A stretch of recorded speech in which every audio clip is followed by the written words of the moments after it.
بسم اللہ الرحمن الرحیم. میں کمل شوزب، پاکستان تحریک انصاف وومن ونگ کی صدر، آپ کے سامنے اللہ کو حاضر ناظر جان کے، نبی پاک کو حاضر ناظر جان کے اور اس قرآن پاک کے اوپر یہ حلف اٹھا کے بتاتی ہوں کہ پچھلے 15 سال سے میں پارٹی کے مختلف عہدوں پر رہی ہوں. انصاف اسٹوڈنٹ فیڈریشن ہو یا یوتھ ونگ ہو یا پھر اب ویمن ونگ ہو اور اس کے علاوہ اسمبلی بھی، ہم نے عمران خان صاحب کے ساتھ جتنا بھی عرصہ کام کیا ہے، آج تک کبھی ایک دفعہ بھی ایسا نہیں ہوا ہے کہ انہوں نے ہمیں کسی پرتشدد احتجاج کی طرف راغب کیا ہو، یا کسی اساسوں پہ یا پاکستان کے آئینی اداروں کے خلاف ہمیں بھڑکایا ہو، یا ہمیں کہا ہو کہ اس کے کوئی پرتشدد احتجاج کرنا ہے. ہمیشہ انہوں نے ہمیں پرامن اور آئین کی اور قانون کی بالادستی اور آئین اور قانون کے بیچ میں رہتے ہوئے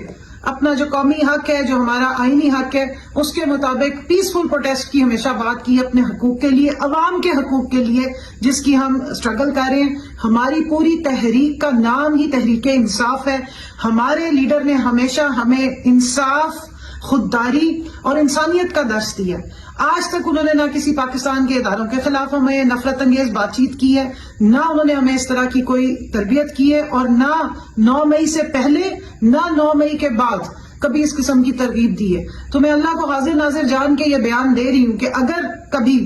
میں اٹھائی جاؤں زبردستی یا اغوا کر لی جاؤں اور اس کے بعد مجھ سے کوئی زور زبردستی پہ بیان دلوایا جائے تو کائنڈلی اس کو بالکل بھی کنسیڈر نہ کریں. یہ میرا بیان حلفی ہے جو عدالت میں پیش کیا جائے، اسی کو ہی مانا جائے، کیونکہ میں باہوش و حواس اور اللہ کو حاضر ناظر جان کے یہ اپنا بیان ریکارڈ کروا رہی ہوں کہ ہم عمران خان کے ساتھ ہیں،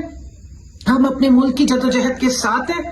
ہم اسلامی جمہوریہ پاکستان میں جمہور کی آواز ہے، آئین اور قانون کی بالادستی کے لیے ہماری سٹرگل ہے، اور انشاءاللہ وہ سٹرگل جاری رہے گی. اور پاکستان کے تمام ان اداروں کو جو اپنا آئینی رول پلے کر رہے ہیں، جو آئینی ادارے ہیں پاکستان کے، ہم ان کا احترام کرتے ہیں اور ان سے بھی امید رکھتے ہیں کہ وہ آئین کی حدود و قیود کی پابندی کریں گے. ہمارے لیڈر نے ہمیں کسی بھی ادارے کے خلاف کبھی نفرت انگیز مواد بولنے کا یا ہمارے دماغوں میں اس طرح کی کبھی کوئی بات نہیں ڈالی ہے. لہٰذا اس قسم کی بیان بازیاں جو انڈر ڈیورس یا زبردستی، زور و زبردستی دلوائے جا رہے ہیں بیان، ہم اس کو کنڈیم بھی کرتے ہیں اور ان کو ریجیکٹ کرتے ہیں، اور اس چیز کا ذہن میں رکھتے ہیں ادراک کہ انشاءاللہ تعالیٰ اس قسم کے معاملات آگے نہیں چلیں گے. پاکستان تحریک انصاف کا ہر کارکن ایک پرامن محب وطن شہری ہے، اور پہلے ہمارے لیے پاکستان کی سلامتی ہے، پہلے پاکستان کے اداروں کی عزت احترام اور ان کی بقا ہے، اور اس کے بعد ہماری پولیٹیکل سٹرگل بھی موجود ہے.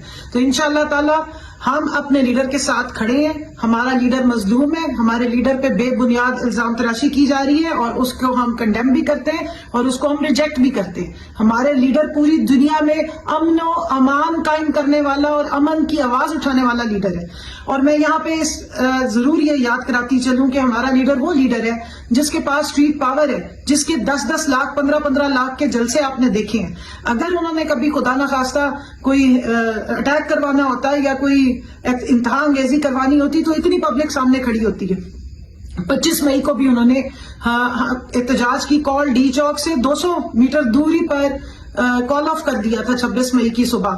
تاکہ کوئی تشدد نہ ہو سکے، تاکہ کوئی پرتشدد احتجاج میں ہمارا جو پرامن احتجاج ہے وہ بدل نہ سکے. ہم نے ضرور تشدد برداشت کیا، لیکن ہم نے کبھی کسی قسم کے تشدد کی جو پروٹیسٹ ہے وہ نہ کی ہے، نہ اس کی کال دی ہے. اور میں یہاں پہ کیٹیگوریکلی کہنا چاہتی ہوں کہ 9 مئی کو بھی ہم نے کوئی پرتشدد احتجاج میں نہ میں اس کا حصہ بنی، نہ میری کوئی اور جو ویمن ونگ کی خواتین ہیں اس قسم کے پرتشدد احتجاج کا حصہ بنی. تمام خواتین جو ہیں وہ پرامن احتجاج کر رہی تھیں، جو اور کوئی ایسا ہم نے نہ کسی اثاثے پہ یا کسی فوجی جو بلڈنگز ہیں ان پہ کوئی اٹیک کرنے کا نہ کوئی پلاننگ کی گئی تھی، نہ ہمیں کوئی بتائی گئی تھی ایسی، اور نہ ہم اس میں ملوث ہیں. تو برائے مہربانی اس